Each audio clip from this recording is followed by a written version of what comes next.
sou a professora Isabela e hoje nós vamos ver o capítulo 2 da etapa 3 de Biologia do 9º ano. Nesse capítulo nós iremos ver sucessão ecológica. O que é a sucessão, quais os tipos, quais as etapas que existem desse tipo de sucessão ecológica, tá? Então, inicialmente, o que é a sucessão ecológica? É um processo gradual e ordenado da substituição, de uma comunidade. E esse processo gradual, ele vai acontecer de maneira bem lenta, tá? É um processo que acontece de maneira bem lenta e que não há a interferência do homem, não há a interferência antrópica, tá? Então, esse processo ele vai acontecer de maneira natural no meio ambiente. E ele vai demorar milhares e milhares de anos até se restabelecer realmente numa comunidade complexa, clímax, ou poderá demorar não tantos anos assim, poderá demorar 150 anos, 200 anos, tá? Vai depender muito do tamanho daquela área. Então, vai acontecer o que nessa sucessão ecológica? Alterações no ambiente físico pela comunidade biológica, até que essa comunidade biológica ela venha a alcançar a fase de homeostase. O que é isso? É a fase onde tudo se encontra em equilíbrio, tá? Então, esse processo ele vai de comunidades bem simples, passando por uma comunidade intermediária, até chegar em uma comunidade mais complexa. Durante o processo de sucessão ecológica, a biodiversidade ela tende a aumentar bastante, a quantidade de biomassa e a produção de energia também vai aumentando. Porém, quando chega na comunidade clímax complexa, a biodiversidade, a biomassa, ela estabiliza, indicando assim que aquele ecossistema ele se encontra em clímax, ele está em homeostase, ele está todo em equilíbrio. Então, nós temos aqui 3 fases da sucessão ecológica. A primeira fase a se restabelecer, ela vai ser denominada de ESS. Essa ESS, ela é a fase inicial, onde vocês podem perceber aqui que a gente tem pouquíssima quantidade de biodiversidade, as plantas elas ainda são bem pequenas, bem rasteiras, somente presença de gramíneas, musgos, líquens. Segunda fase, nós temos aí a série, que é a fase intermediária, a fase de transição, e a última fase é a fase clímax, que é a fase quando aquela comunidade ela já está completamente equilibrada. A primeira fase, ela é uma comunidade definida como pioneira. Por quê? Nessa fase, os primeiros organismos a se instalarem nesse local, eles vão ser denominados como organismos pioneiros. Por quê? Eles são os primeiros a aparecer naquele local, para colonizar aquele local. E quem são esses organismos pioneiros? Nós temos aí os líquens, que é uma associação de algas mais fungos, tá? E esses líquens, eles vão tornar o ambiente propício para que gramíneas e os insetos cheguem posteriormente, tá? Esses organismos pioneiros, eles vão criar as condições para o aparecimento das comunidades posteriores, que é a intermediária e a clímax. Aqui nós temos uma imagem de uma comunidade na fase de ESS, que é a primeira fase. Então, esse ambiente ele está passando pela sucessão ecológica, passando por uma série de mudanças, tá? Então, aqui nós temos os líquens, que eles são organismos, bioindicadores, tá? Eles estão presentes apenas em locais que têm o ar puro.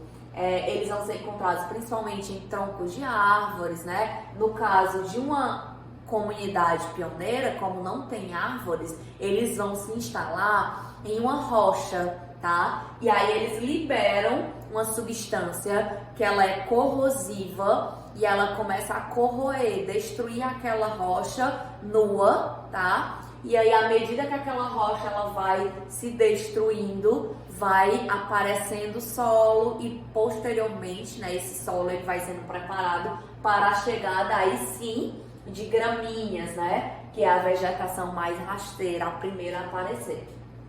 Série, que é a segunda etapa, que é a comunidade intermediária.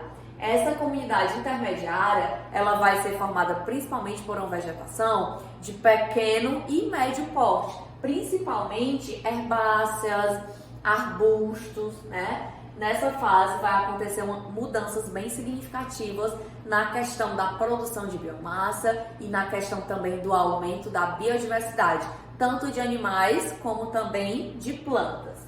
Aqui nós temos uma imagem, né, de como seria essa comunidade. Então percebam que aqui a gente já não tem somente a comunidade, as plantinhas rasteiras, né? Nós já podemos observar a presença de árvores de médio porte.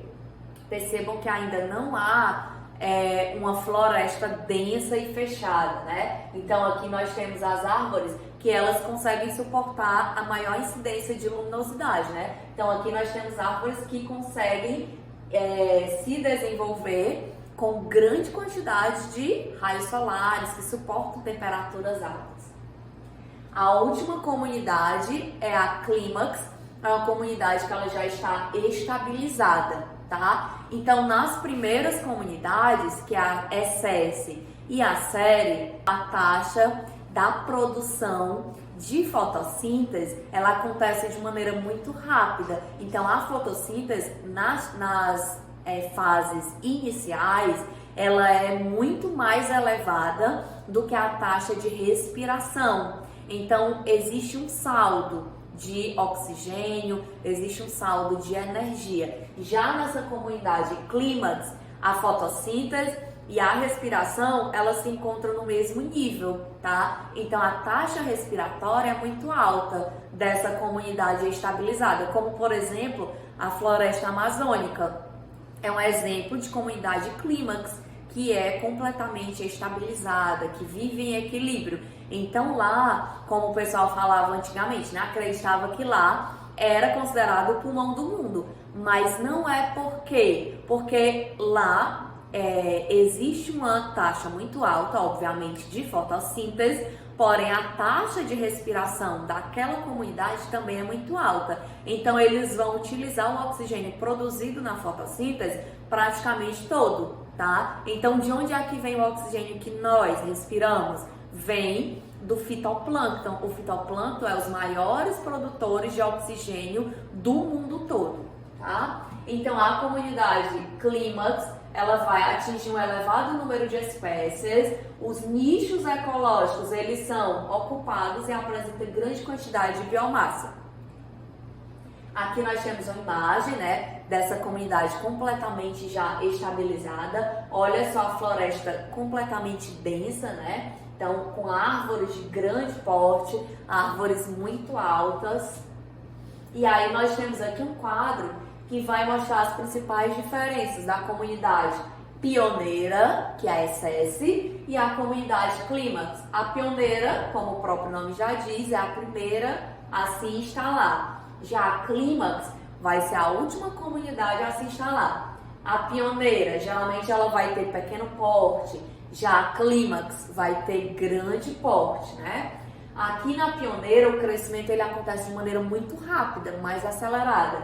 Já na clímax, o crescimento ele é mais lento.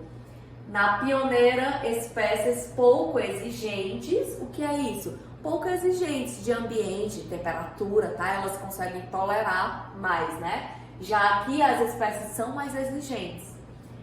Na pioneira, não permanece durante muito tempo, porque é a inicial, né? Ela está passando por muitas mudanças. E a clímax, ela permanece por muito e muito tempo.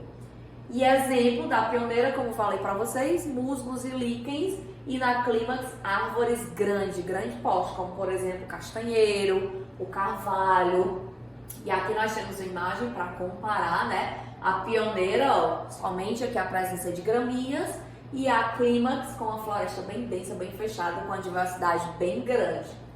Então aqui nós temos mais ou menos a quantidade de anos, né, que levaria dessas comunidades em transição. Então nós temos aqui a inicial, que ela demoraria de 1 ano até 20 anos, a intermediária, que vai de 20 a 100 anos, e a clímax, que vai de 100 até mais de 150 anos para estar completamente restabelecida.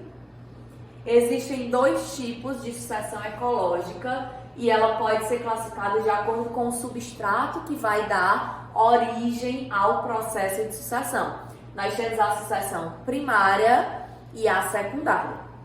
A primária, ela vai acontecer em ambientes que nunca foram colonizados, ou seja, em ambientes inóspitos, que nunca aconteceu de aparecer vida, como por exemplo uma duna de areia, uma rocha, né? Então, nós temos aqui uma imagem de uma rocha, e aí os primeiros a se instalar aqui são os líquens, começam a liberar substâncias que vai corroer a rocha, e aí agora surge o solo com a presença de nutrientes, então chega musgos, depois chega gramíneas, árvores de médio porte e posteriormente árvores de grande porte. A sucessão secundária, ela vai acontecer em um substrato que já foi anteriormente habitado. Um substrato que antes já houve vida, já tinha floresta, tinha animais vivendo ali naquela comunidade biológica. Então ela apresenta condições para o estabelecimento dos seres vivos, né? Em relação, se a gente comparar com a primária. E a sucessão secundária, como já existia vida ali, né, e foi devastada por algum motivo, como queimadas, desmatamentos, como tsunamis, como terremotos, né, por alguma ação ou da natureza ou antrópica, foi destruída aquela comunidade. Então a sucessão secundária, ela vai se desenvolver mais rapidamente do que a primária. Por quê? Porque a secundária já existiu vida em algum momento, né? E a primária não, é um ambiente que nunca existiu vida, tá? Então a sucessão secundária, ela vai acontecer, aqui colocando a imagem de ambientes sendo devastados pelo desmatamento, aqui por conta de queimadas, né? Então coloquei aqui uma questão para a gente trabalhar, tá? Nessa questão eu tirei da Universidade Federal de Santa Catarina a substituição ordenada e gradual de uma comunidade por outra até que se chegue a uma comunidade estável, clímax, né? É denominada de sucessão ecológica. Nesse processo, pode-se dizer que o que ocorre bora ver o item A constância de biomassa e de espécies. Não, a biomassa ela tende a aumentar e, consequentemente, também as espécies. Então, não é o item A. Item B, a redução de biomassa. Não, à medida que vai acontecendo as etapas da sucessão ecológica, vai aumentando a biomassa. C, redução de biomassa, também não é. D, aumento de biomassa, tá correto. E menor diversificação de espécies, não, né? Vai aumentando a diversificação das espécies, tanto de animais como de plantas, tá? E só resta o item E, o aumento de biomassa, sim, e maior diversificação de espécies. Então, o item correto aí seria o item E. E para casa, vocês irão responder as páginas 103, 106, 108 e a 109. E a gente encerra aqui o capítulo 2 e até a próxima aula.